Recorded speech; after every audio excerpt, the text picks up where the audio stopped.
How long have you worked for? You have a long experience of work. Huh? I started working when I was 13. I was the head cook in a multi-million-dollar business on Cape Cod.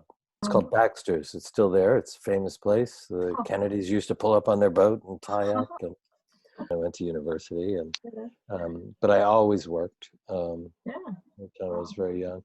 And then in my early 20s, probably 22, something like that, I went to work with Rosabeth, Kanter. So I've worked in the field since I was 22, and I'm 67 now. So that means 45 years.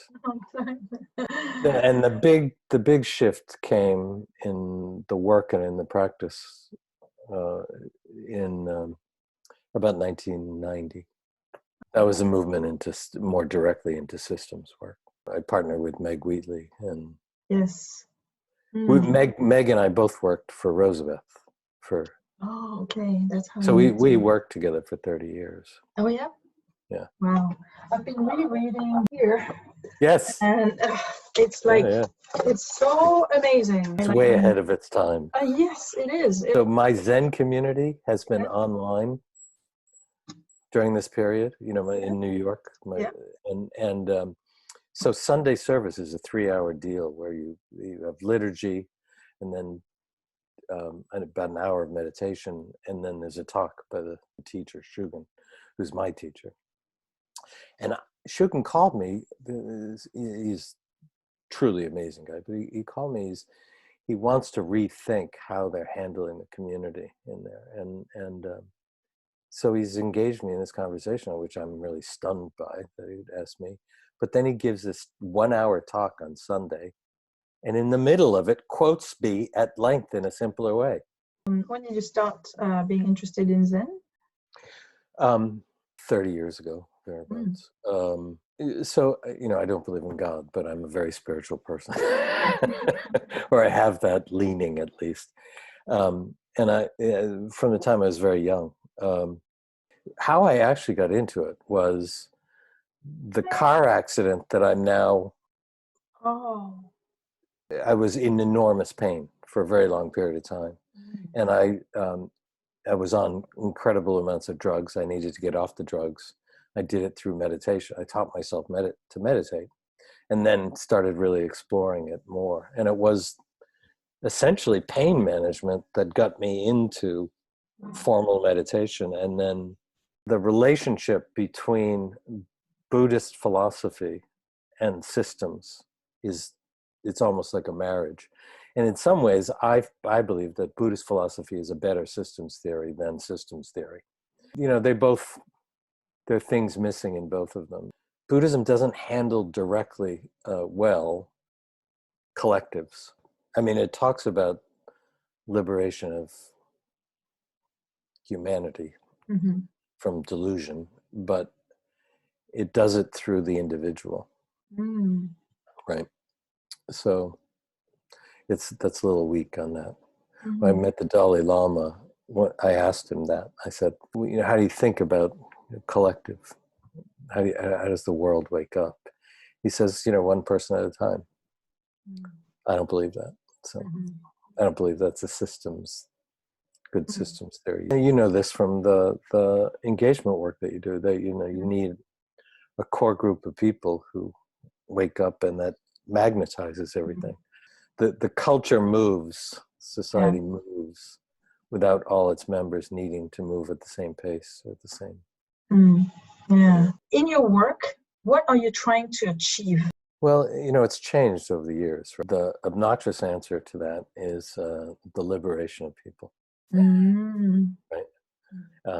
From it's like a Buddhist thing, but or many other things are the same. It's the kind of delusion that we exist in with each other. It used to be, change the world. Yes.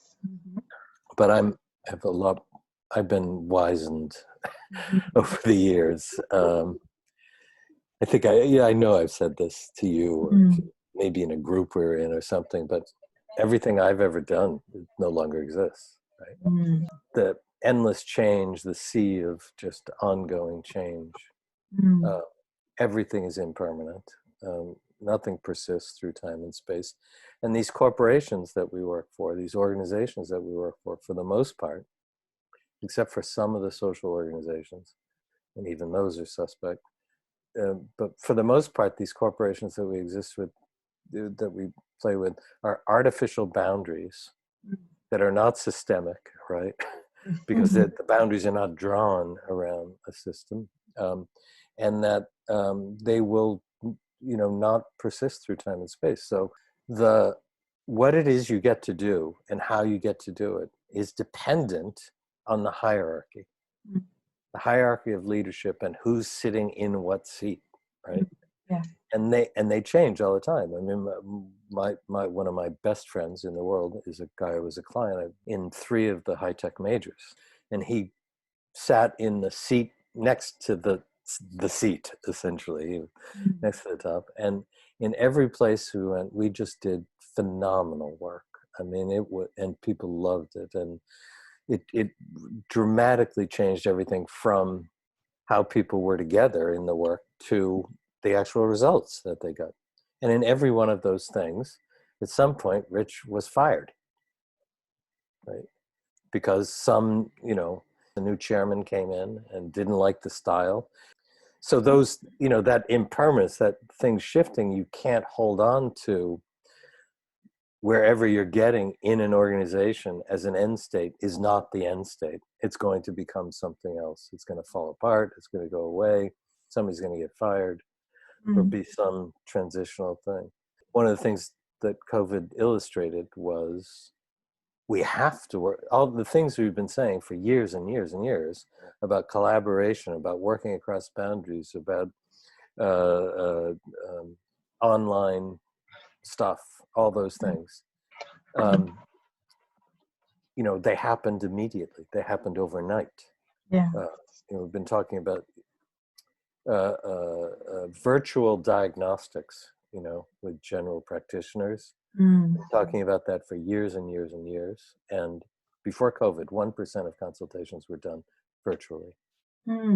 After COVID, immediately 97%. And all those years, there were all these issues about why we couldn't do it, all the things all the barriers, but immediately they overcome the barriers. It's, it says something about how the work keeps shifting. It's something like COVID comes along. That's the work. Most people are talking about, we learned all these great lessons. Yeah. And I mean, you probably heard me on this. If everybody is saying that, it's probably wrong. Because it's the herd mentality again. It is that we're looking at it through this lens and we're denying a lot of things. And one of the things that I think I pay attention to a lot is the labeling of things and how that gets in the way of, we learned all this good stuff. As soon as you say that, the good stuff, you're pushing away all the stuff that is not good, right? So you leaving that out. And that good and bad is a relative situational issue. You said in an interview that I listened to the other day, it was half a joke, but not completely. You said that everything you did ultimately failed. Yeah. And it made me smile, but I totally got your point, totally got it. And, thinking of the big opportunity, for example, which has planted seeds, but has evolved and sometimes in some areas disappeared. Is it frustrating, and could it be different? It's not frustrating anymore generally. We may have moments, I think, but I generally know it's not frustrating, and partly the reason is frustration, that would be a form of judgment. And once you have that judgment, you're turning away from what's actually going on here. So it's not the thing that I wanted to go on. It's not the direction I wanted it to go, but this is what it is now. How do I engage with that, what it is in this moment without regret? Or I'm sure it could be different. I just don't know how. So we talk about the burning platform, and the burning platform is just pardon me, it's just bullshit. Because when someone creates a burning platform, we know it's fake. We know it's not real. It doesn't. But when a real one comes along, like COVID, you see a profound shift in behavior, at least temporarily, right? So for me, the question is, one of the things that's happening in a moment like that is we're seeing this, and this is judgmental, we're seeing for the most part the best of people come out, right? Yeah. The best of who we are. Yeah. So that's in us all the time. Yeah. Why can't we access it? And we see Why the do we worst have as to use? we see the worst as well. This thing is also always here, right? Yes, always. It's both. Do you think leadership really matters? There's no evidence that it really matters, except for a few. I mean, my leadership theory is that there, at any one time, there's 2 or 3 extraordinary people in the world out there, and maybe more, but we don't see them because they're not in the visible universe of things that we notice, right? You know, and then the rest of them are just us. We're the people. We're the leaders. We're doing it, so, which is a good thing, and also it's uneven. You know the poet David White. He said, "Find a heartbreak in your life that wasn't completed, and go back into it, and find your way through it." Right. So, yeah, I mean, it brought up all these things about missed opportunities, missed things in life. So, I mean, there's certainly some of that at this particular moment in this leadership thing. You think that, you know, Obama is, in my experience of him, is just a full human being. He's just present. The Dalai Lama is the same. You get, when you're in his presence, it's shocking because he is so there, right? Yeah. You know, it's just, my Buddhist teacher is a similar thing. He has 800 students. He runs this big operation. He's got a bunch of monks, and I just don't know how he does it, right? The more demanding the world is of him, the better he is. That's not me. I mean, I'm not, find excuses and ways to turn away.